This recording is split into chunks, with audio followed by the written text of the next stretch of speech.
Hi, Advanced Accounting. We are about to go over a partnership problem.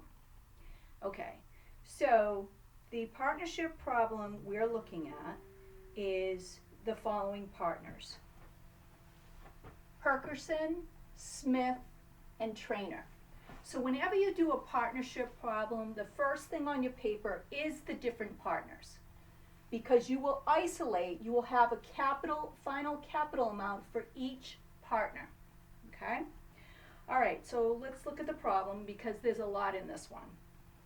And now you can understand why, if a partnership does not decide on income allocation, on profit or loss, courts do not get involved. Courts say 50-50, that's your problem.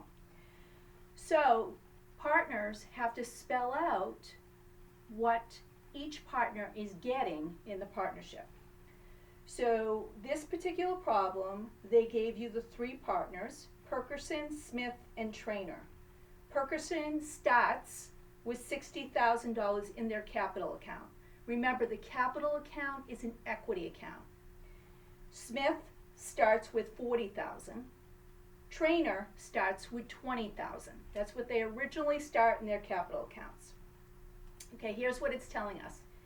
Due to a cash shortage, Perkerson invests an additional $8,000 in the business on April 1st, 2021. Okay, we're going to look at that later on. Each partner is allowed to withdraw $1,000 cash each month.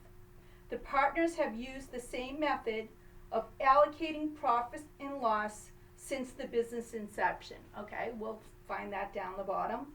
Each partner is given the following compensation allowances for work done in the business. Okay, so they're giving you the compensation allowances for each partner. We will use that later on. Each partner is credited with interest equal to 10% of the average monthly capital balance. Okay, we need that. For the year, without regard for normal drawings. All right, that's good to know. Okay, so they're not taking into account any drawings. Any remaining profit or loss is allocated 4, 2, 4, respectively, to the different partners. I'll use that later on. The net income for 2021 is $23,600. Each partner withdraws the allotted amount each month. Okay, so we can figure that out right now. Let's go back to each partner is allowed to withdraw $1,000 cash each month.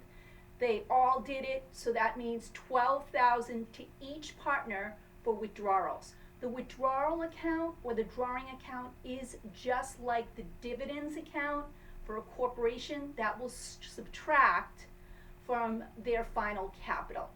Okay? All right, so let me just write down 424. 424. This is just for myself. 424. Okay, that's their remaining for net income to allocate. Okay.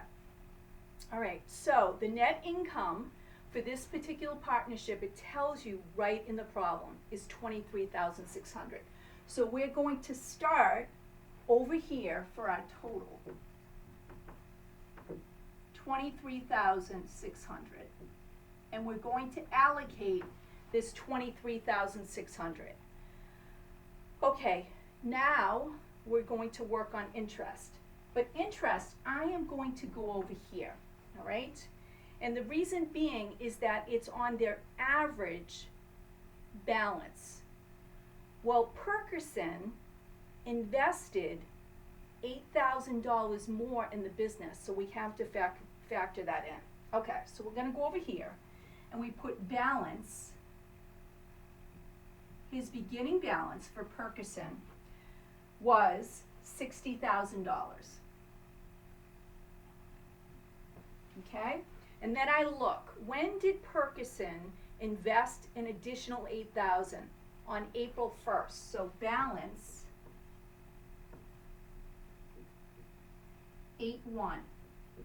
Okay? All right. So, sorry. Just kidding. 4-1. All right, so for 3 months, from January through March, because it was April 1st, it was 3 months that he had $60,000. So let's just figure that out. 60,000 times 3 is 180,000. And then on April 1st, he added an additional 8,000. So now that brings this capital balance up to 68,000. How many months was it at 68,000? Well, April, May, June, July, August, September, October, November, 9 months. Until December, sorry, 9 months. So 68,000 times 9 gives you 612,000. All right, now you're going to total.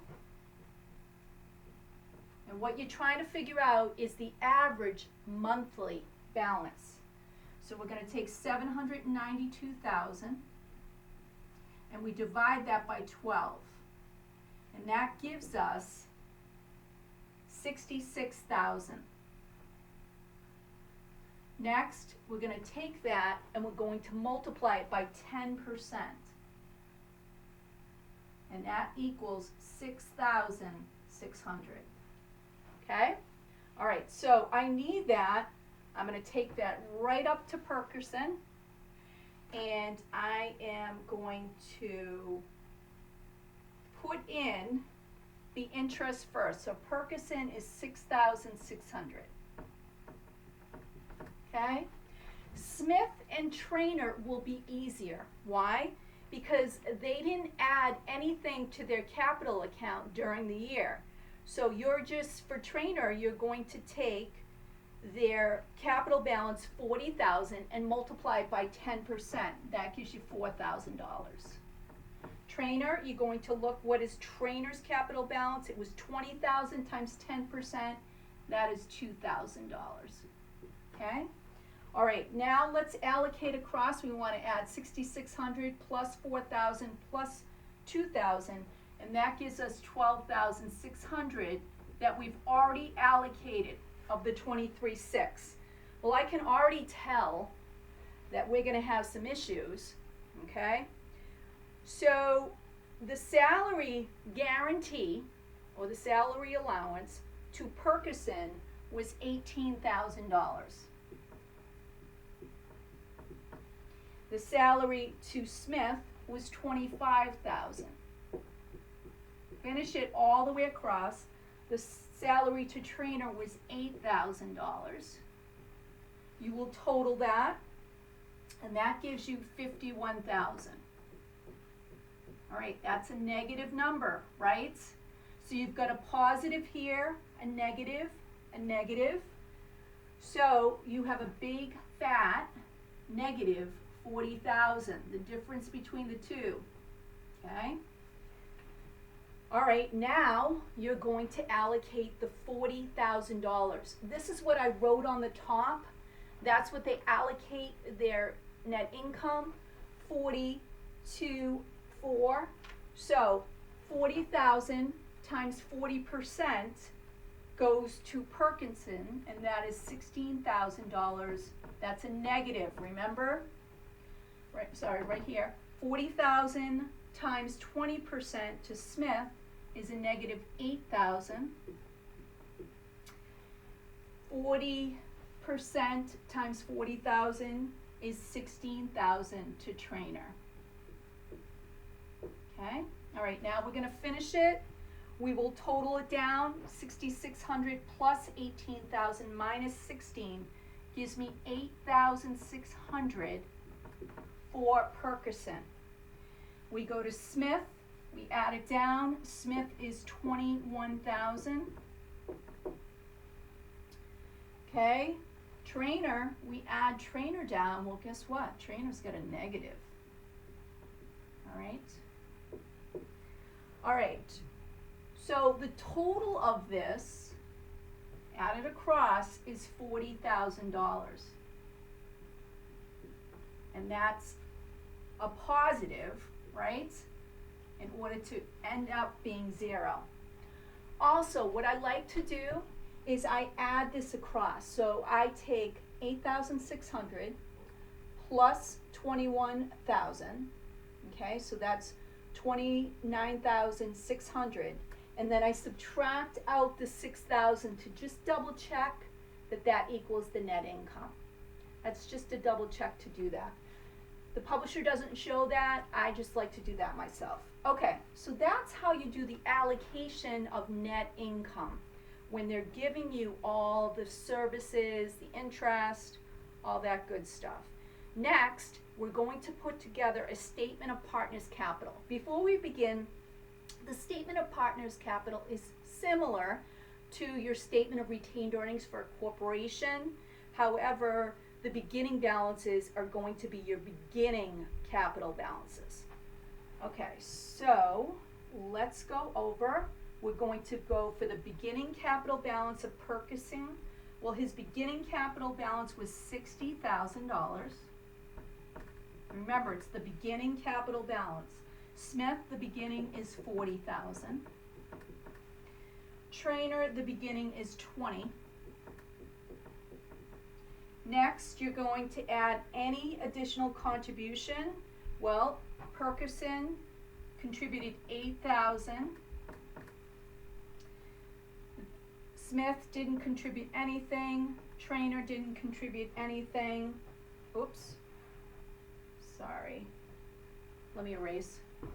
They're keeping a running total across.